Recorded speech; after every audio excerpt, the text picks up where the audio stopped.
Let me tell you about my first job. When I graduated college, I had an advanced degree from a major university, sent out a ton of job applications, a lot of resumes, and the best job offer I got was from Harris County, being a wastewater plant inspector. As you might guess, I was a little bit disappointed. This is the best I could do. But, I needed a roof over my head. I had to swallow my pride. And so I went and joined Harris County, learned all about wastewater plants, and started my job. I'm going to tell you guys something. I love that job. I loved it. I loved it for a lot of reasons, but the main thing was how simple and elegant these wastewater plants are. Seriously, you talk about them all natural. These plants, these wastewater plants, harness the power of nature to turn a deadly, dangerous substance, which sewage really is, transform that into clean water and fertilizer. So stick with me in the next few minutes. I'm going to explain how a wastewater treatment plant works. And you will come away from this experience with a new awe and appreciation for these things. Now, when I talk to people about wastewater plants, there's a lot of misconceptions. Most people, in fact, think that when we flush the toilet, it goes to a sewer plant, gets treated, gets cleaned up, and goes right back into our drinking water, and so we're drinking that. Does anybody think that here? Really? I mean, honestly? No one's going to admit that, are they? That's not what happens. We're going to go through this. The process, the modern-day process for wastewater treatment is based on the technology of activated sludge.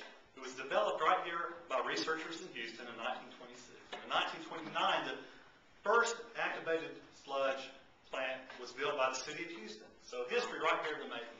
Richard talked about how some historical moments here in Houston earlier. This is another aspect of that. What is activated sludge? Activated sludge is the use of live microorganisms. Let's talk about that, though. I'm going to get that in just a second. Wastewater plants mimic what goes on in our excretory and digestive systems in all mammals, except for Dan Gormley here.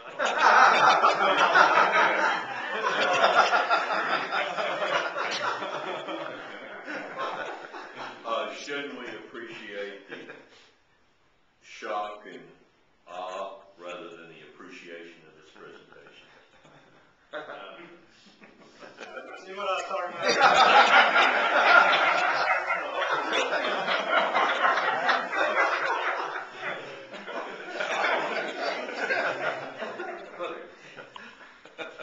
When we flush a toilet, sewage goes in, is piped into the wastewater plant. Mr. Gorman? The toilet was invented by a fellow by the name of Mr. Cracker. Shouldn't it be called a cracker rather than a toilet? In a lot of places it is. You're right. Very good point. The first basin that the sewage goes into, there's three basins. The first one is bubbling and turning over, it's boiling with oxygen here. We're pumping air in to keep all these microorganisms alive. This plant is full of microorganisms. We're harnessing the power of nature right here. There's microorganisms everywhere we go. The particular few that like to eat sewage are the ones that we find most beneficial for our purposes here. Is it a specific type of microorganism or just those found naturally? It's those that are found naturally, and we don't select for them. They just, we have the right environment and they come to us. Wastewater, might surprise you, is 98, 99% water and only 1 to 2% solids. And I used to think, it's just a sludge kind of nasty mixture coming down the pipe. But it's mostly clear liquid. That surprises a lot of people. But if you think about, our daily lives, we're washing hands, we're taking a bath, we're preparing food, almost all of that's water. And so it goes in here into this aeration basin where it's churned and mixed with all these bugs, these microbes that are chewing and consuming all the solids.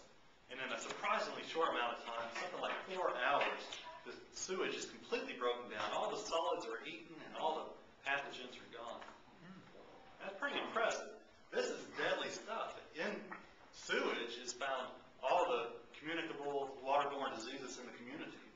Tapeworms, hepatitis, cholera, giardia.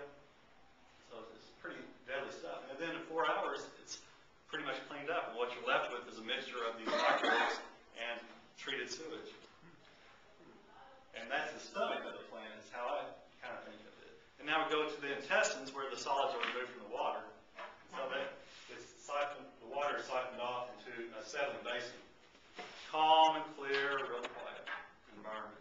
The solids, which are mostly microbes, fall to the bottom, and they're pumped off back into the aeration basin because, again, they're mostly microbes and they're hungry and they want new sewage, new food to eat. And so that's what we're doing here. After another couple of hours, again, it doesn't take long to separate.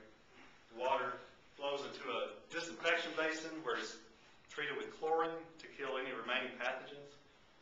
Where are these basins and sludge places located in this area? There are 600 wastewater treatment plants in Harris County alone. Wow, 600. That's more than the rest of the state combined. We are really fortunate. So it's everywhere. They're everywhere. One of those treatment facilities off Clinton and Wayside a number of years ago was in the news because a manatee worked its way up and stayed at the basin until it was picked up and sent to, I think, San Antonio. I recall that. That's the 69th Street Bridge, which is the Yes. third largest wastewater plant in the United States here in Houston. But we have plants of all different sizes, from really tiny ones about the size of this lectern to the enormous ones. And they're discharging water all the time. The water that's discharged out of the chlorine disinfection chamber, you know what it looks like? It's kind of brown thing, nasty. If you took a cup of water from there and a cup of water from the sink, I challenge you to tell the difference. It's that clean. Trent, in the settling basin, how do you separate the sludge from the clear water? How is that done? That's just done by gravity. The force of gravity just lets the solids fall down. And because it's such a quiet environment, that allows it to happen. If we were to aerate it and keep it churning like this, it would stay suspended with solids. But then is there a pump then that pumps from the bottom or something like that? That's right. There's a pump that exactly that. It pumps from the bottom and comes here. Once we have enough sludge filled up, then we do a process called wasting. And people it's called pooping, and in wastewater plants it's called wasting. And it just goes to another basin where it's just stored. And once that basin's filled up, they call a vacuum truck to come pump it out and remove it. Do we then use it for fertilizer? What happens to that is called sludge at that point. What happens to that sludge is two things. One, about half of it goes to landfills, unfortunately.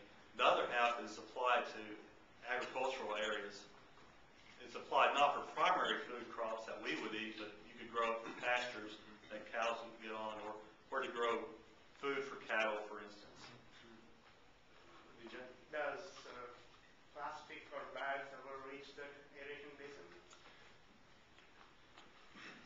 They do, of course they do. There's a screen right here that catches most of them, but there's a series of baffles also that the water will flow under, but anything that floats, such as plastic, remains behind, and those